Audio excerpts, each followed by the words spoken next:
Hello and welcome back to another video. So today I'm going to be talking about the final boss of Warlords of Draenor and a few other things. Now today's other video is very much essential to this one. Basically it's just going through a recent Gamescom interview and really just covering the facts and that sort of thing. This video is a bit more discussion-y because honestly the Gamescom interview was an absolute PR disaster from the perspective of, well, for Blizzard, but also just like looking at the social media response to it, what people have been saying to the various things that Blizzard have talked about. It's not good. Oh, it's not good at all. So let's just get the big bit of news, I suppose, out of the way first. Grommash Hellscream is the final boss of Warlords of Draenor. Now that's a bit strange because at BlizzCon, well, BlizzCon was strange, okay? So Chris Metzen said, "Oh, don't worry, it's not just another orc." That's what he said about the final boss. Though Chilton said that it was Grom Hellscream. But everyone sort of thought that Chilton was trolling a bit because the guy who asked Chilton that question was, he kind of asked it in a bit of a strange way.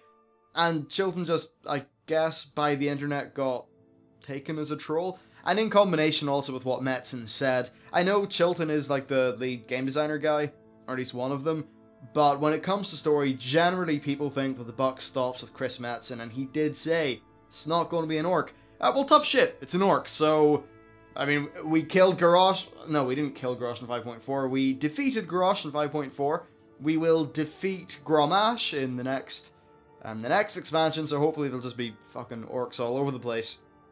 Now, this does bring up some really, really bizarre issues, and especially in combination with the news that we got about Farahlon, I'm worried about some things. One other just little lore tidbit I suppose I should mention is that Metzen could still technically be right. I mean, he did say that it wasn't just any other orc or any old orc or, it wouldn't just be another orc. One of those paraphrases. So I think what a lot of people have maybe theorized is that Grom could, out of desperation, end up drinking the demon blood. But frankly, I think that would be a pretty shit timeline because the whole thing about Warlords of Draenor is that it's different. And that this new, Iron Horde does things differently to the old Horde. They don't do demon blood. And to have another character fall for corruption... No. We don't need Grommash to eventually fall to the corruption that in the cinematic, he defeated in a very badass manner. So I don't know how they're going to handle this, really. But now let's talk about Farahlon and the Tanaan jungle. It's funny, I did a video a while ago about Tanaan being... I said cut. I still believe it's been cut, because it's been cut from 6.0. It's been cut from the boxed product that we purchase. Tanaan is going to be patch 6.1 from what we know, and Farahlon, which previously was definitely going to be a patch, according to what they said in BlizzCon, is now possibly going to be a patch. Now, a little bit of a just disclaimer, the words possibly, maybe, and might, and things like that were used all over the place during this interview. Frankly, it sort of seemed like they didn't really know what they were doing at all. He just gave out bad vibes, but anyway. So what he said is that Farahlon might come, and here's the bit that actually scared me, because this actually lends credence to the fact that it may not at all appear, and he said that they don't know whether Farahlon is its own island, or if Ashran actually is the same thing as Farahlon. So basically, they kind of might retcon some of the previous lore that they wrote, and say that Ashran is actually Farahlon. Now that doesn't actually make too much sense. Farahlon is the place which would turn into Netherstorm, right? Ashran didn't turn into Netherstorm. Netherstorm had Draenei settlements on it. It had various things like that. It didn't have the, remnants of a dead ogre empire. So that's bizarre, and I think what overall has worried me is that they talked about the final boss being Grommash. We know that the first boss is Blackhand. And here's the thing, during the leveling up process, we basically kick the shit out of the Iron Horde in every zone, apart from Northern Gorgrond, where the Blackrock Foundry is, and the Tanaan jungle. In Tanaan, that's where Grom is at the minute. That's where their main army is. So, if we defeat Blackhand in 6.0, then the Iron Horde are cleared out of every single zone in Warlords, apart from Tanaan. So, if in 6.1 the Tanaan jungle comes out, what can we do? I mean, we need to fight the Iron Horde in the Tanaan jungle, and a part of that will involve killing off Grommash Hellscream. I just don't see any other way around it. It's sounding like it's going to be like a 2-tier or 2-raid tier expansion. And there's some other things that he said in the interview, which would actually, again, lend credence to the idea that that could be the case. I'm just saying that from a lore perspective, it's a bit strange. You know, 6.1 is Tanaan. How can we go into Tanaan and defeat the Iron Horde? Because if we go into Tanaan, we're going to have to defeat them. Unless they're going to have, you know, one patch be the half of Tanaan, the next patch be the other half of Tanaan. If they do that, then frankly just piss off, you're being ridiculous, Blizzard. Yeah, I just don't know how that's going to happen. What I thought even after the Tanaan thing, I thought the best way of handling this expansion would have been Blackhand in 6.0, then some threat appears which takes us away to Farahlon, and then we come back after that raid tier to finish off the third and final raid tier, which would be maybe to kill Grom or something.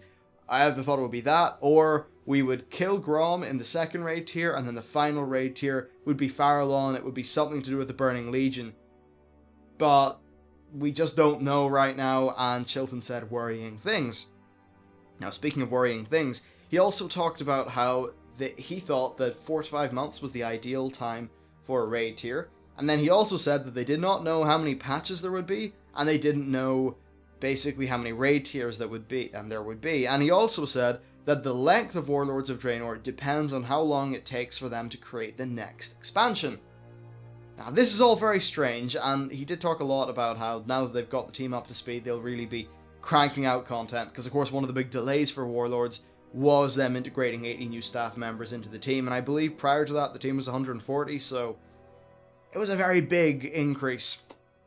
But yeah, it's looking very bizarre for this expansion. It looks like they don't seem to know what the plan is, and what they have communicated is worrying. It sounds like Chilton is setting things up for a 2-tier expansion, and maybe the next World of Warcraft expansion happening sooner rather than later, so maybe 14, 15 months? I mean, I would say a year, but come on, I don't think any of us actually believe that will happen. I think my ideal, personally my ideal expansion length would be 18 months, you know, a raid tier every 6 months, and then a patch in between every raid tier. I think that would be a great way of doing it. But we just don't know how it's going to pan out, and honestly, this interview just worried me so much. And if you want to go and check out the interview, then it's on MMO Champion, it's on just about all of those websites, and it's worrying. It's just amazing how much of a PR disaster this thing turned into. He went in, he said nothing good, basically. I mean, okay, one good thing would maybe be the possible transmog revamp, but we already knew they were planning that. He really didn't say anything particularly positive. He said lots of things that were worrying and could be misconstrued. I didn't do well. Plus, another thing is that it's not a good idea, in my opinion anyway, to just leak the final, spew out the final boss of the expansion so early. They said that it was, well, at least I'm pretty sure they said it was a mistake, right? That they did that with Missa Pandaria, so it's just strange they're repeating themselves on that one. This is such a puzzling expansion to me, I've got to say it is. It seems like it's extremely light on raw content, and, you know, just like leveling up is pretty quick. There's definitely less meat to every zone, though the zones are beautiful and all that, and the leveling is fun. And there's less dungeons. There's more raids, yes, there's more bosses. You know, there's no BG, there's probably maybe not going to be an arena. It just sounds like it's a bit of an expansion that's tight on content, and if that is the case, then it would certainly, again, lead me to believe that they are planning in the next expansion coming around rather soon after this one. And by soon, I mean under a year and a half, more than a year. So, yeah, look, the whole thing's just bizarre. And I think the last thing to talk about is just, you know, at this stage, looking back and thinking about the amount of things that have been snipped out of the game, it's kind of insane. So, okay, first of all, we've got the redesign of garrisons, which a lot of people would consider to be a snip. We've got the fact that Ashran, at least seems to me, to be significantly pared down from BlizzCon. In BlizzCon, they were talking about siege engines and things like that. Nope, none of that's the case. They removed the heirloom tab. They have removed the content guide. They've removed Trial of the Gladiator. They have sort of kicked back Tanan Jungle. There's the Blades Baron Karabor stuff. Farahlon may or may not appear. The list just... There are more things than that, because I know, because I wrote a list out, and I can't think of everything that I wrote in that darn list. But yeah, there's been a lot of cuts, a lot of snips, and just in combination with this interview, I don't even know what's going on.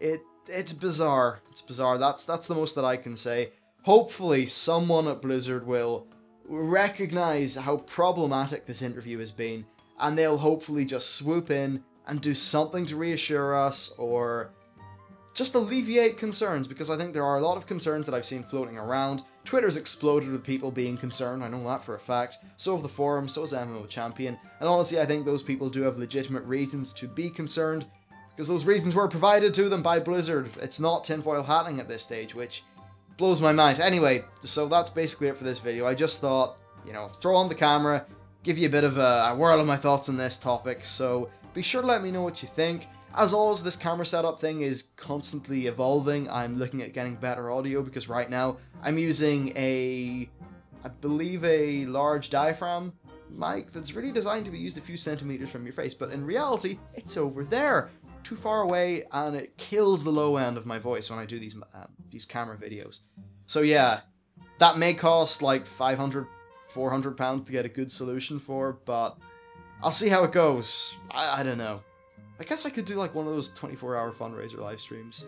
But then I'd die, actually. And if I died, I wouldn't be able to make videos. This has been a bit of a ramble. So thank you very much for watching, and I'll see you next time.